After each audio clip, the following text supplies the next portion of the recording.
bulie ya elu tie jide nke oji na-aga n'iru biko ka anyị gbakọ kịta wee kene n'Eze-Ana Eze-Ana ga-adị Eze-Ana Ugochi Eze-Ana Ugochi tubelu nwoke ọma na oraifite ị ga-adị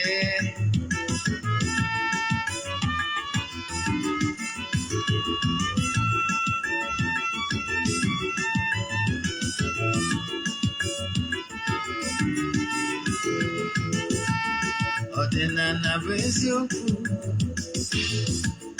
ọdịnala bụ ụzọ ndụ ịma na o nwere olu na-eti mkpu na-asị ụmụ Igbo chigharịa ụmụ Igbo chigharịa kwa mbọsị ọ na-eti n'ụtụtụ n'abalị ọ nọ na nkụzi Eze-Ana Ugochi tubelu onye ọma na oraifite onye mgbasa ozi ọma ọdịnala gaba n'ihu Eze-Ana Ugochi tubelu onye malije ma ọdụ ọdịnala bụ ụzọ ndụ gaba n'ihu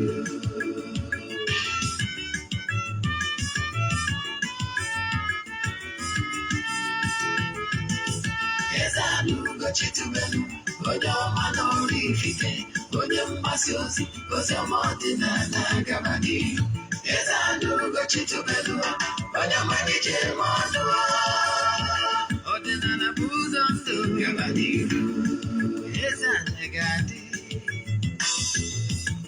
Ugochi tubelu ga-adị Ugochi tubelu tempụl ọ ya adị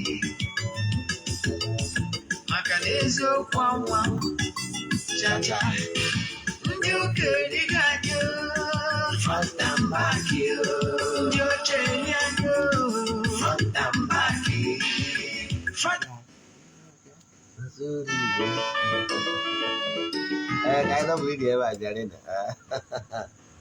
daalụnụ anyị abịara n'oge awa nke eziokwu oge anyị ji awa eziokwu agba ekenego m ndị niile sonyere anyị n'oge awa nke eziokwu ndị nọ n'oru na ndị nọ n'Igbo uruchi ọma nọ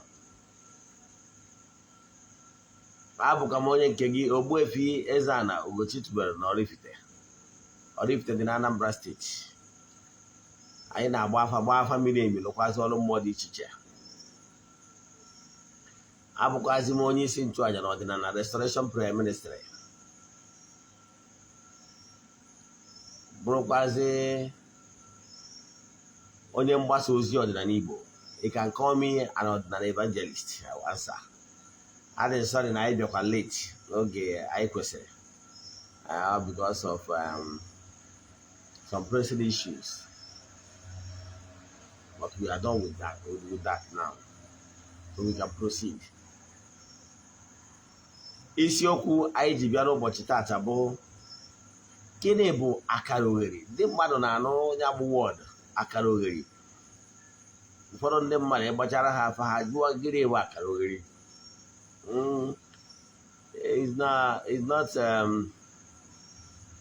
it's not common language ị ga-anụba every time maka na okwu miri emi okwu ka ọ bụgburu inu yes akara ogheri ọnọdụ ka mmadụ ịgba agbara gị afa were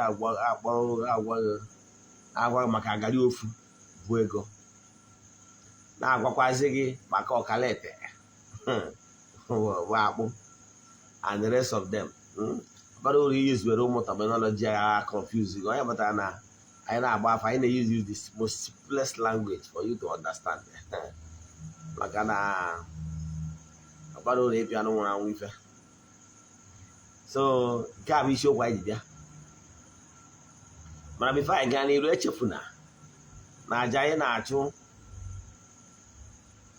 na-achụ kwa ọnwa nke ọnwa Septemba ga-ebido na this Septemba 6th so ọ fọrọ mkpụrụ ụbọchị one ma one ị nwere from now till Monday anything beyond Monday forget it, you will not be able to join ọ bụrụ na ị chọrọ isonye na aja bụ aja a na-achụ kwa ụbọchị bido na 60 a ga-achụ ya for 14 good days wee end na 19. na ya bụ 19 achụchazi aja anwa n'oge ụtụtụ, then n'oge ehihie egbuo ebulu ma ya sara ka ndị mmadụ erikwazi ya ma ṅụọ bulie ihu elu. aja na-emepe ụzọ, aja mbunye elu na aja ebute ihe. aja esigo n'aka ya na anya bụ aja wee bunye ọtụtụ ndị mmadụ elu. o nwere ndị adịghị efe ya bụ aja kwa ọnwa kwa ọnwa maka ihi na ha afụgo uru ya bụ aja bara.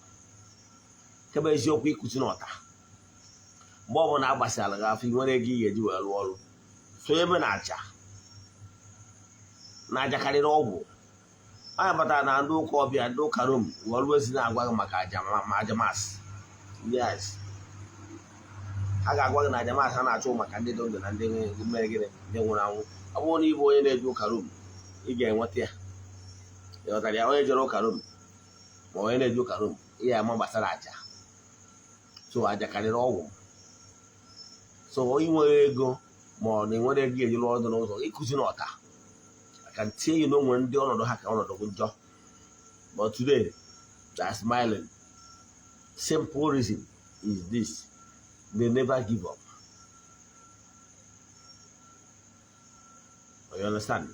ha believe na echi ga-aka mma, kwenye ma kwenyesie ike, and oge na-etere aka elota ha. mana ihe mere ọtụtụ ndị mmadụ bụ na ịdị broke, ike ịga ọfọ adịrọ gị, ike isonyekwa na nke a na-achụ n'igwe adịrọkwu gị. what is the real color of your problem? so that is the thing. so ọ bụrụ chọrọ iso na ya bụ aja, ihe ị ga-eme wụ send yellow message na WhatsApp 0805-7837672. I will call again 0805-7837672. He gave me send them message on your WhatsApp. Forward your 3 prayer request. Then the mail donation token to the account. The chat them, I will give you the remaining details. Then they say we're gonna jam, I'll go the account and just send it down token. Ka walking with I'm because after I na agba family emi distance abụrụ ebari ya na ọrụ anyị na-arụ ya na afọ anyị na-agba. Ịchọkwa chat m na WhatsApp for anything ọbụla ma ọ bụ ajụjụ ọbụla na-agbagwoju anya n'ọdịnala Igbo, sendịkwara message 08057837672. n'isiokwu anyị ji wee bịa n'ụbọchị taata bụ gịnị bụ akara ogheri, gịnị bụ negative energy. ka anyị bidogoro na negative energy. Negative energy bụ ama agwa gị ihe na-ebute negative energy. ọ bụrụ taa ka ọ dịba, ndị Igbo na-akpọ asị na ọ kpara nkwa ahụhụ siri ngwere bịara ya ọrụ. Sorry, meaning he who fetched and invented firewood invited lizard to his house. So what he just mean is garbage in, garbage out. What he also mean is what is written in Galatians 6:7, that God can never be mocked. Whatever any man sow is what you reap. God is so merciful. The natural laws that govern the universe ensure that whatever any man sow is what the person will reap. Pure ED. Onwere onye Chineke fụrụ n'anya iche, onwekwara onye Chukwu kpọrọ asị iche.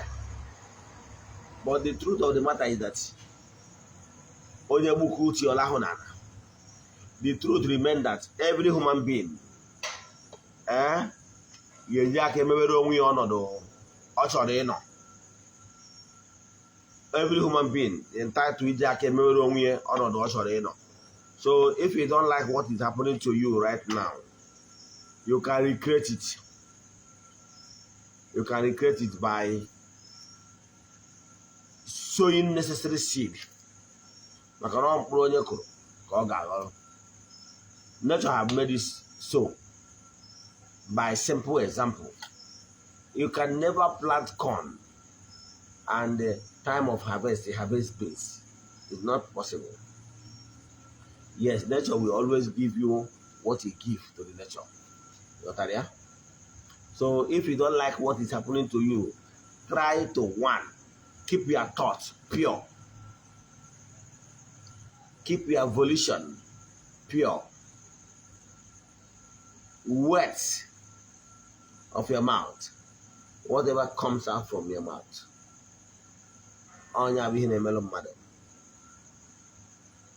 Keep it pure. Always have pure volition. Long for something pure, noble. That is the only thing that will clear your path, your spiritual path. Negative energy has the capacity to be crowding your path and make your chi onyowa inactive. You can be destined for greatness and goodies, but for the fact that you allow negativity to be crowding your path, believe in me, those positive things that was they prophesied for you, ihe ndị ahụ a gwara n'afa na o nwere ihe ọma dị n'ụzọ gị, would keep eluding you, keep keeping distance from you because of single negligence of not doing the right thing. So otu na-agbalụ mmadụ, otu ya ebutere disappointment, otu ga-ebutere disappointment in all ramification, otu ga-eme gị na-alụ ka elephant na-eri ka ọkụkọ. Ọ nwego ndị agbara ụtụ, the only thing nwere ike ịbịa na their mind bụ ka ha gbuzie onwe ha, ka ha kwụ ụdọ end this life. But I can tell you, igbu onwe gị cannot solve your problem, even here or thereafter. Igbu onwe gị, you're only entangling yourself the more because you committed act of murder. Because life you have is given to you, but you must account for that your life. So you cannot take that your life just like that. Minus one, that's your life. You know why? Aside your family members, relatives, friends, and well-wishers that will miss you, by the virtue of your natural call, there was a reason why you were allowed to be here on earth. Yes. It could be for a simple reason that the forces of nature want you to impact lives, save lives, using the work of your hands to make this world a better place. There's many ways you contribute to your own culture for the betterment of mankind. For that reason, you can say it's your life. Yes, some say you do not owe anybody. No, you owe anybody, owe the entire creation, your own culture, to make this place a better place. So, when out of your own ignorance, you decide to take your life, believe in me, you are abandoning yourself the more. Also, you will still come back on earth to face the consequence. That is natural law. Whatever you sow, what you will believe in, no shortcut. Don't ever think that you are smart to take your life, thinking that by so doing you are already escaped. No, it's not. You can escape or do one or two in the world of the physical, but in the spiritual realm, no. You will still be sent back to reap the fruit of your labor. Because whether you do good or you do bad, whatever you do will still flow back to you. And at this time, it will come in multiple fold. The way you plant corn, a seed of corn, that seed of corn will give you Omoka, onemone. Huh? So, give you almost hundreds times over. To according. Because even whatever you sow, the way the seed will decay and accumulate other mineral components that is aligned with the corn. They call it manure, and be able to give you multiple seeds. Somewhere, yeah, good deeds will attract other goodies for the spiritual realm to flow back to you. Yeah, bad deeds will the same attract other negative vibes from the dark region, and definitely they will flow back to you. You know, yes. So when you are facing disappointment and the rest of them, please bear it in mind that is for a purpose.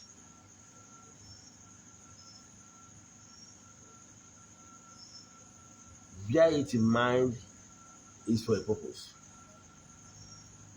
Yes, it's for a purpose. And that purpose is for good. So negative energy is not what you can condone. Negative energy comes in many ways. Because of negligence.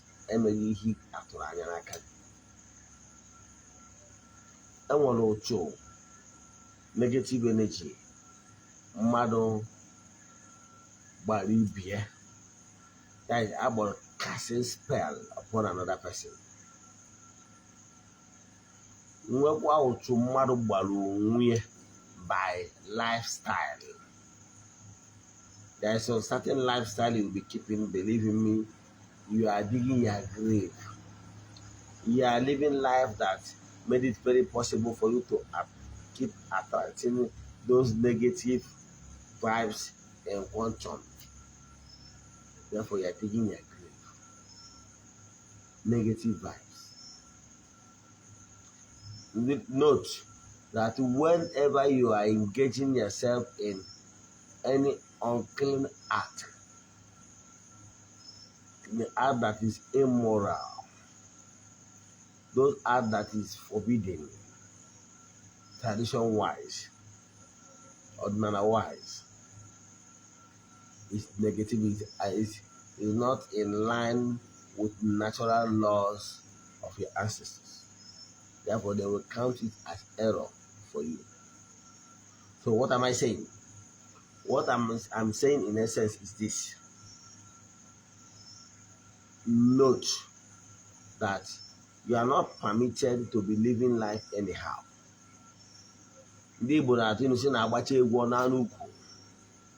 Those negative things you are will still return back to you. And when they will return back to you, you'll be the one that will be crying. You will cry and saying, why is me? Why is me? You will cry and be saying, why is me? It's you, because you refuse to do the needful. Then what is here? Akaliogheri. Let me tell you akaliogheri. Akaliogheri, in our own dialect, if you're a boy or a man, but you are useless, you are not somebody that somebody can rely upon. In fact, if you are somebody that can be described as a disgrace to your family, such a person, such personality can be called akaliogheri mother. Or whatever I am, if you say akaliogheri mother, akaliogheri mother, I describe Boge as akaliogheri mother. You have neighbor can come mother, and they describe as onye agụ ya n'ọnụ ọgụ onye rigiri eri na change. That is the only enwere nke o mepụtawu. Ebe eji adị mma na wa adị mma. Onye emegoro ụdị ọnọdụ dị etu a, onye ndị mmadụ na-afụtara ụdị ọnọdụ dị etu a can be described as akaliogheri mmadụ. Ịghọtaghị ihe bụ akaliogheri? Etu ahụ esi wee nwee akaliogheri mmadụ. So akaliogheri mmadụ bụ somebody that did not achieve anything while on earth. So etu ahụ esi nwekwa some spirits. Some of them are human spirits that once live here on earth, but they did not achieve anything.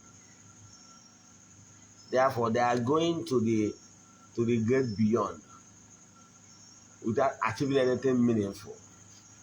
So if they go there, they will still causing nuisance. If they go in the spiritual world, one of the pastor, some of them are the earthbound. Some of them all have, as long as we do not pass anything, we will not allow anybody to pass anything. Their work is to be putting stumbling block. Hang on and let live. No. As we do not achieve anything as akaliogheri people when we are on earth, we will not allow anybody to achieve anything. Look at what they are, evil spirits. So that is akaliogheri for you. So akaliogheri for you akaliogheri. Mgbe mother did not achieve anything on earth meaningful, that person can be described as akaliogheri mother. Etu akochi dukwa akaliogheri mmụọ, because when that akaliogheri person passes on, it will go back to akaliogheri ndị na mmụọ. So their work is to be bringing negativity around you. But don't worry, here na attract. People are not going to live wayward life. If you're going to live life, I don't care. If you're going to live life, you don't care about ordinary. You don't care about the real ordinary. You don't care about living pure life, a purified life. A buru na village, a buru onye ji to na aghụghọ mmadụ. Mmadụ bido ihe kwesịrị iji wee mara gị bụ na onye a bụ onye eziokwu. Ịfụ ọcha pụọ n'ọwa ọcha, ịfụ oji pụọ n'ọwa oji. So ọ bụrụ ihe dị na ya. So ịfụna ihe bụ akaliogheri. Now, if you want to avoid akaliogheri in your life, kaba arụ na distance onwe gị from killing people. Yes, because that's the way we are talking about. We are not talking about. We are there no. They will not talk about. So we cannot talk about. They will not talk about. They so cannot talk about. So, if you are keeping friends with negative vibes, it will still affect you. For any reason, let me chip in this one because I know it must save some people's life. If you are sleeping with somebody and that person is not your legally wife, yes, legally wife is somebody you married the way it's supposed. His parents knows you too well as their in-law. Then you have license. That is marriage. But when you are having carnal knowledge of somebody without the consent of the parents of the girl and the etc., then what you are doing is in a bonfire here. In a zero for the henori. Only that impure act is enough to be attracting negativity around you. What I'm saying is that negative vibes, negative lifestyle attracts negative vibes and negative energy and negative everything concerning negativity. So, if we hear Batariano, you are akaliogheri. And why you should avoid akaliogheri? Because once you are living a wayward life, you are definitely you attract them. Live your life that is very, very worthy, pure, so that you will not be found wanting. Makana oju ofo ga-amaliri. Oshi chichara ihe ọjọọ eme anyị ya bụ onwe. Ọ bụrụ na ị nwere ajụjụ na nkụzi a nkụzi taa ma ọ bụ ihe ọbụla na-agbagwoju anya n'ọdịnala Igbo, send them message na WhatsApp 08057837672. I call again 08057837672. N'aha Chukwu Okike nke pụrụ ime ihe niile, ekwubie m okwu n'isi ndị niile ọnọdụ ha dị ala, ndị na-akụ ọta, ndị nwere nsogbu dị iche iche, ọ kachasị ndị jigoro ezi obi ha wee chịkọta n'ọdịnala mana ọnọdụ ha dị ala. Ayọọ m n'aha Chukwu Okike nke pụrụ ime ihe niile ka ndị dị etu a nweta agbamume, ka ndị dị etu a nwere onwe ha, ka ndị dị etu a nweta nchekwa, ka ndị dị etu a nweta upliftment n'aha Chukwu Okike nke pụrụ ime ihe niile. Onye ike niile si n'aka ya bịa. Ya gazie n'ọfọ.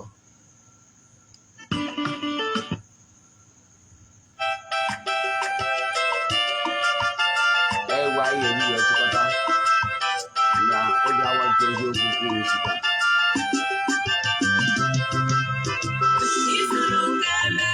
Chineke isuru keme Chineke isuru keme Chinjakombo isuru keme Chineke isuru keme Onye na-eme mma onye na-akwọnya osikwa dịrị nne ya Chinjakombo